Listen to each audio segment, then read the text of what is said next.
Assalamu alaikum. How are you all? Hope you are doing good. This is me, Anam Zishan, again with the next topic of Islamiyat P1. Describe the detailed account of compilation of Holy Quran. How Quran was compiled. Quran was not needed to be compiled during the life of Prophet, because Prophet ko Quran حرف بحرف یاد تھا. But after the prophet demise it was necessary to compile the Quran so that it can be according to the prophets, according to how the ayats and surahs were revealed, اس کے according قرآن کو compile up کیا جا سکے اور وہ تا قیامت ویسے ہی رہے. ان compilation of ہولی قرآن صرف ایک نے نہیں، بہت سے صحابہ کرام نے اپنا میجر رول پلے کیا. And just because of that آج بھی قرآن ہمارے پاس پراپر بک فارم میں الحمدللہ حاضر ہے، کہ جس کو ہم نہ صرف پڑھ سکتے ہیں، سمجھ سکتے ہیں اور اس کی تعلیمات سے فائدہ اٹھا سکتے ہیں. سو کمپائلیشن آف قرآن. پروفٹ صلی اللہ علیہ وسلم کی لائف میں starting with no need during the life of prophet. The life of prophet we don't have any need, like اس وقت کوئی نیڈ نہیں تھی کہ قرآن کو کمپائل کیا جائے. But later on after the demise of prophet it was very necessary کہ قرآن کو کمپائل اپ کیا جائے. اینڈ جب قرآن کو کمپائل اپ کیا گیا تو اس کا سب سے ایک مین ریزن یہ تھا کہ بیٹل آف یمامہ، ایک بیٹل ہوئی تھی، بیٹل آف یمامہ، جس میں مسلمان حفاظ شہید ہو گئے تھے. ٹھیک ہے، اس بیٹل میں 700 حفاظ کی جان چلی گئی تھی، وہ شہید ہو گئے تھے. اور حضرت ابو بکر جو کہ اس وقت کے خلیفہ تھے، حضرت ابو بکر اینڈ حضرت عمر رضی اللہ تعالیٰ عنہ کو یہ بات کی فکر ہوئی کہ اگر اسی طرح سے حفاظ شہید ہوتے رہے، نیچرلی 700 اپروکس، اگر اسی طرح سے حفاظ شہید ہوتے رہے تو قرآن تو ایک دن لوگوں کے ذہنوں سے بھی ختم ہو جائے گا، مٹ جائے گا.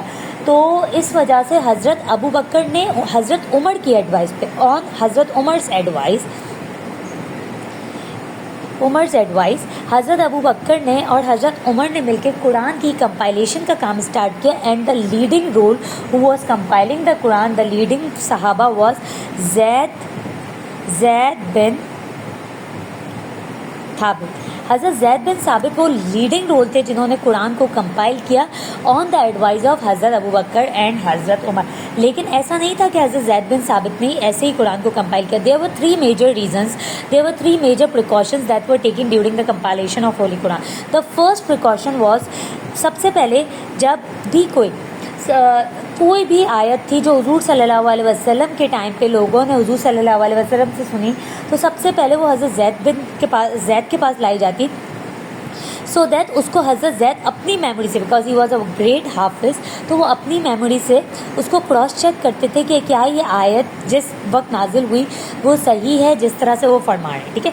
نیکسٹ، سیکنڈلی، جب وہ فرسٹ ٹائم کراس چیک ہو جاتا تھا کہ حضرت زید نے اس کو کر لیا، دین سیکنڈلی حضرت عمر بینگ اے ویری گڈ حافظ، حضرت عمر اس کو کراس چیک کرتے تھے کہ آیا یہ جو آیت ہمارے پاس آئی ہے، آیا جو یہ جو قرآن کا جو ایک فارم ہمارے پاس آیا ہے، چاہے وہ پیپر فارم میں آیا ہے، کیونکہ اس وقت جب حضور صلی اللہ علیہ وسلم کے زمانے میں قرآن شریف نازل ہوا تھا تو اس وقت صحابہ کرام اس کو کبھی کبھار پیپرز پہ، کبھی کبھار پتوں پہ، کبھی کبھار دیواروں پہ، اور کچھ صحابہ کرام تو بعض اوقات اس کو حفظ کر لیتے تھے، زبانی یاد کر لیتے تھے، تاکہ اسی طرح قرآن ان کو ساتھ ساتھ حفظ بھی ہوتا رہا. تو اب سیکنڈلی حضرت عمر نے اس کو کراس چیک کیا. عمر کراس چیک کہ کیا یہ چیز جو بندہ لے کے آیا ہے وہ ٹھیک ہے، وہ اس ٹائم پہ جو وہ فرما رہا ہے کہ اس ٹائم پہ حضور نے اس وقت فرمائی تھی اور یہ آیت اس وقت نازل ہوئی تھی.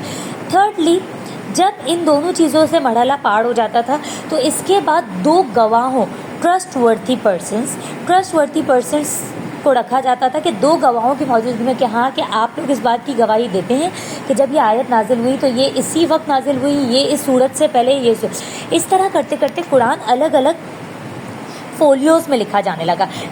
پوری صورتیں، پورا قرآن ایک ساتھ نہیں لکھا، ایوری صورت was written on a different folio, and اس طرح سے ایک فولیوز کی ایک بک بنتی گئی اور یہ چیز چیک ہوتی گئی. اینڈ جو پرانی کاپیز تھیں جو لوگوں کے پاس تھی وہ حضرت زید بن ثابت نے لے لی. And after a full compilation of holy قرآن ان پرانی کاپیز کو جلا دیا گیا تھا، سو دیٹ کوئی یہ کلیم نہ کر سکے کہ قرآن کی اور بھی کاپیز ہیں.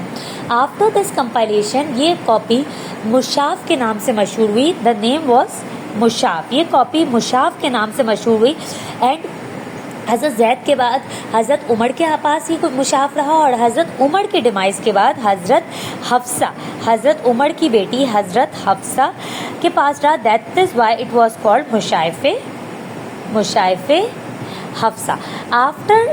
آفٹر دیٹ اب یہ مرحلہ ہو گیا کہ قرآن شریف کمپائل ہو گیا. اٹ واز گڈ کہ قرآن was now in form of book, جو کہ آج تک الحمدللہ اللہ کا ہم پہ احسان ہے کہ اللہ نے as a source of guidance قیامت تک اس کو ہمارے لیے رکھا ہے. ٹھیک ہے. Next coming to words up after some times during the caliphate of حضرت عثمان کے دور میں یہ دیکھا گیا کہ جو نیو کنورٹس مسلم تھے وہ قرآن کو الگ الگ تلفظ سے پڑھ رہے تھے. تو that was very important at that time, کیونکہ قرآن دیکھیں ایک تلفظ سے پڑھنا بہت زیادہ ضروری ہے. اٹ از ویری امپورٹنٹ کہ اس کا تلفظ الگ نہ ہو. تو حضرت عثمان کے دور میں یہ بات دیکھی گئی کہ قرآن کو الگ الگ تلفظ سے پڑھا جا رہا تھا. That was a wording situation. It was not pretty acceptable. So حضرت عثمان نے with the collaboration of حجاج بن یوسف قرآن کے اوپر آڑاب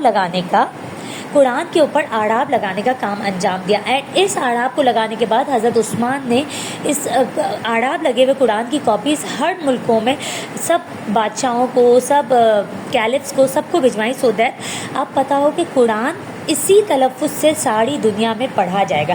دس was basically the history of compilation of قرآن، کہ قرآن کس طرح کمپائل ہوا. And this was just explanation. Detail notes will be انشاءاللہ updated on the page and my website, so you can get the notes there. And secondly, if you like to ask any question, you can write in the comment section. Thank you so much. Hope you like the video. Allah Hafiz.